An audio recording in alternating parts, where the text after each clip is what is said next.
Zac Goldsmith has been chosen as the Conservative candidate for the 2016 London mayor election, and he was the obvious choice compared to Syed Kamau, Stephen Greenhalgh and Andrew Boff, who are the other candidates in the running. Zac was the bookies' favourite from the beginning to be the Tories candidate, and he's the one who's most likely to win next May. Now, obviously, Zac is very different from Boris Johnson, who he is replacing, and he's certainly got a challenge because London is fundamentally a Labour city. The voters are inclined to back Labour, so he's got to convince them to go against their instincts and back the Tories.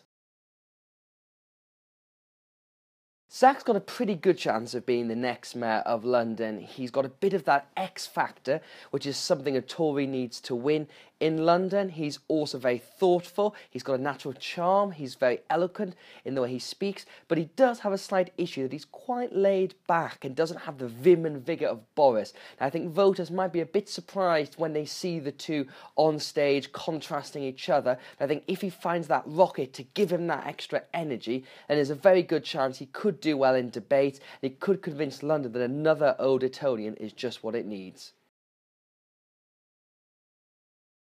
Sadiq should be worried. There has been some polling that came out that suggested that Sadiq could beat Zac, but a lot's changed since then, not least the election of Jeremy Corbyn as Labour leader. And I think that a lot of people won't go anywhere near the Labour Party while Jeremy Corbyn is leading it. So I think Sadiq should be worried in that sense, but he has got the trade unions on their side with their activists and their money and their support network, while all Zac Goldsmith has got is the ageing old Tory machine. But there are rumours going round that Zac has got Linton Crosby's firm CTF on board. If that's the case, they can run Boris's strategy of targeting the outer London suburbs while letting Sadiq focus on inner London. If that works, it could be a very tight race, and at this point, it's hard to say who is going to win.